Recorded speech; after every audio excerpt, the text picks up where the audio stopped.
Hey gunks, gunkettes, and gunk theys. I am, as they say, a little bit late to the party, but I wanted to talk about Splatoon Raiders because I feel like I haven't seen a whole lot of discussion about it, strangely enough. Probably because the trailer was like 30 seconds long because it's a Splatoon trailer and they love doing that. But yeah, I wanted to make a video talking about some story stuff and mainly gameplay things because I think that is what we can predict mostly. This is kind of a semi-predictions thing, but mostly wishes and hopes that probably won't happen entirely, at least in the way I imagine it, because obviously it won't. But this is basically a video of just me talking about things that I'd like to see in the new game. Since I have less to say about it, I'm going to start with the story aspect, because they don't show a whole lot, so it's mainly just stuff that I want to happen and things that I think would be cool.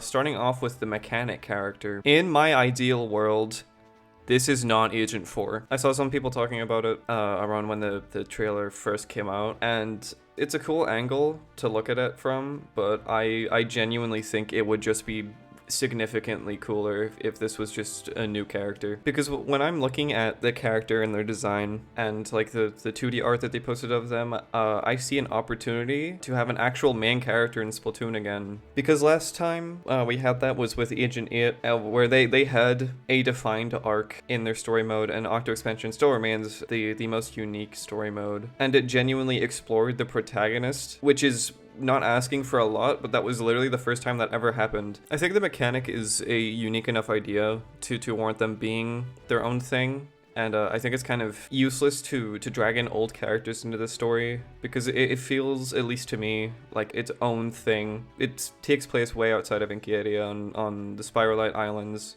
Whole new setting, deep cut. Still technically new characters that didn't really get to do much. So I feel like this is going to be their original thing. And I think having an original character with that would just make sense. I also just think that outside of Agent 8, this is the most interesting looking like main character we've had in a minute, because of how they're introduced. They are certified, bro. Because every protagonist has been like, the bit is that it's just like a random kid who just gets taken into the military, I guess. But whoever this character is has some sort of past, like just off the bat, outside of just being a random person. They're flying deep cut to this probably like known dangerous area that has been reported. So they at least trust whoever this is, presumably, enough to do that. Which means that they would have to know them, which means that there is a story about this person outside of I'm just a guy, which already makes me quite excited. And obviously on the topic of characters, deep cut is going to be a very big part of this experience, because very notoriously in the Splatoon 3 story mode, they kind of showed up. It seemed like they were going to be a lot more important than they were. And they were kind of just there for boss fights and showed up to sing the Calamari Incantation at the end, and that was about it. And I mean, like, especially considering the scale, this is a full game's worth of development that they could have. I feel like they will be done the justice that they deserve. Now, there's also the aspect of them being on the island at all. They're clearly after something on the island, but even then, maybe there's some other stuff about the island that we just don't really know yet that could be related to them. Could have something to do with their past, something to do with their whole ancestry thing that they kind of touched on in the Sunken Scrolls, but not much more after that. I feel like the reason they're there is just to get whatever is on the island that they find important. I don't know if it has any ties to them specifically, but it could be cool if they wanted to do that angle as well. But I feel like that's just gonna stay as like a little tidbit in their Splatoon fandom wiki. And the only other character that we know of, not including the robot, I guess, is the thing with the eyeball at the end of the trailer, the creature, the entity thing. What its deal is, I have genuinely no idea. I assume part of like a species, maybe not a species, but a set of characters that we don't know of. Because I do think that part of the story that the game might be going for is what's under the water, because obviously there's the whole raft thing that I'll talk about later, and how it's a bunch of like islands and stuff, and how it seems like we'll use the raft to get around and shit. And the thing with the robot, which I'll also talk about later, I think that there might be some kind of underwater exploration, and that potentially the enemies and the antagonist of the story mode, which I'm assuming is the guy with the eyeball, I feel like they have to come from underwater. So I think whatever it is I mean, we know for sure it resides under the water. When it opens its eye, it makes like a weird noise. It sounds like it is under the water, and it kind of looks like a fish. I thought it was like an eel or something at first, but I assume it's something entirely different. I guess it could be a salmonid, but I don't think their eyeballs look like that unless it's like a new kind. But I think it'll be something completely unique to the story mode, and will be like the thing that we're after, because there's the whirlwind that we see that knocks the helicopter out of the sky. I assume the source of that is the guy with the eyeball, because we're trying to get into the eye of the storm. You know, the eye of the storm. Or maybe it wakes up because of the helicopter crash or something, or because of the wind, but I feel like since they're emphasizing it in the trailer, I feel like that creature has to be the thing responsible. So it could potentially be the villain, or it might just a tease as to what the like antagonist guys look like or something. But yeah, we don't really know anything about them, so I'm going to move on. One thing I really do hope for the villain of the game, just generally, is that I want them to have an active role in the story. It's bare minimum, but it applies. I was thinking in terms of gameplay for it, it could work in a Bowser's Fury kind of way, especially if they're going for a more sandboxy open world style thing. You could have like events where the big fucker shows up and you have to use the things you make to fight him back. Or it could just be like there's designated story points in the game where he shows up and you have to fight him. Because especially, I mean, there will be other enemies. There will be other enemies to fill like the boss fight roles, I guess. There might be like mini bosses and stuff throughout the experience. But I think it'd be cool if just like the main villain just like showed up a few times and just like, even if you didn't fight them directly, even if it was clear that they were doing something.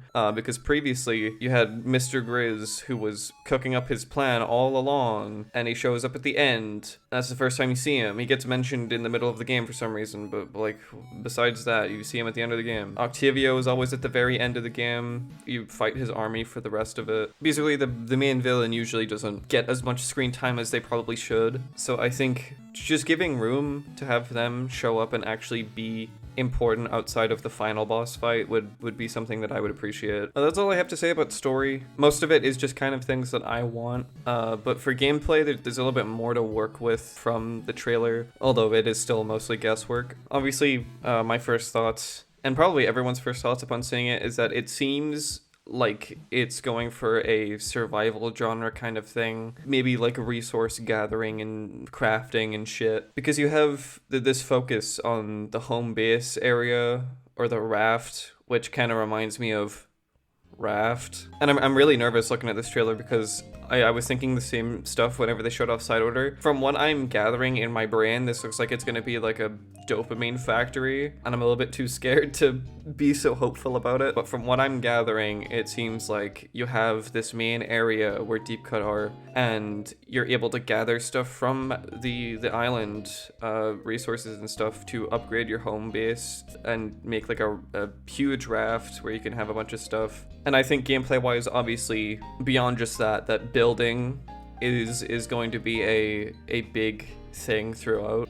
Because an aspect I think that they kind of teased was creating weapons, potentially, because you have the splatter shot, like the DIY splatter shot looking thing. I also want the ability to just make weapons with the resource gathering. You could make it so you can modify weapons and stuff. Kind of similar to how Side Order does pallets, just maybe a little bit more, just more vast and like hands off. Like you can just make whatever the hell you want, obviously with limitations. But I think even beyond just weapon modifications, a cool aspect that they might be able to do is have like weapon fusions potentially, where you could have some fucking doohickey. I was thinking of like the Grizzco weapons, or maybe more reasonably, you could have a weapon that morphs into another one. Like potentially, for example, you could have your splatter shot panning at your feet, finding something at close range, and then on the fly you could just switch it into a charger and aim at stuff farther away. Could be an idea. But I also think the idea of just having weapon fusions itself is kind of a cool idea. I'm not really sure how they would implement it in a way that makes it fun or unique, but I think it's just kind of a cool thing. Like, for example, giving like dually dodge rolls to like Splatana or something, or even something like giving Roller a charger or splatling charge. So obviously the longer you charge it, the stronger your attack is and the more pants and stuff. And that's not even getting into the robot companion thing that we don't even really know about. I think this thing is gonna be like a pearl drone with legs where you can just modify the shit out of it. And it'd be really cool if it like changed appearance depending on what you had on it. Kind of like, I'm kind of thinking of like Risk of Rain turrets and drones and stuff where you just have like this companion that you can modify to shit. And I also think that the robot guy is gonna be kind of key in the underwater exploration stuff that I was talking about earlier, because I do think that the underwater part of the game is gonna be pretty big. Because, I mean, in the raft segment, you can see there's a bunch of detail and stuff under the water, and I feel like there's probably potential to go down there. And it has like a submarine screen looking thing and like a headlamp. I feel like you're going to be able to get inside of that thing and control it like a turret, or be able to just go under the water to maybe find materials, find enemies and stuff, and new shit. I also just think that narratively, making the inkfish go into the water, which I'm pretty sure is something that they discussed, is something that they don't really care too much about. I think making them have to do that in a survival setting is actually like pretty cool. And I think it's a pretty big step for the series as a whole, obviously, because it kind of has big implications if they start going underwater. But yeah, I want to see some like Subnautica shit in this game. I hope the underwater is like, maybe have it be like layered in difficulty or something, like the deeper you go the more harder the enemies are, or like obviously the darker it would get, so you would have less of a vision of where you are. And it would be a different control style too, since you're inside the robot, so you probably can't use any of your normal weapons also. And then again, story wise, there's probably a lot of stuff under the water that the inkfish haven't found that probably has pretty big implications for their world just generally, and like their past that they might just find. But yeah, those were kind of just my key ideas on watching the trailer in a very unformatted form. I'm sorry if the video was kind of all over the place at points. I kind of just wanted to talk about my ideas and stuff, since I didn't really get to do that when the trailer actually came out. I'm obviously quite excited for Raiders as the first spin-off, and I am very excited for when I watch this video after the game comes out and none of this stuff happens.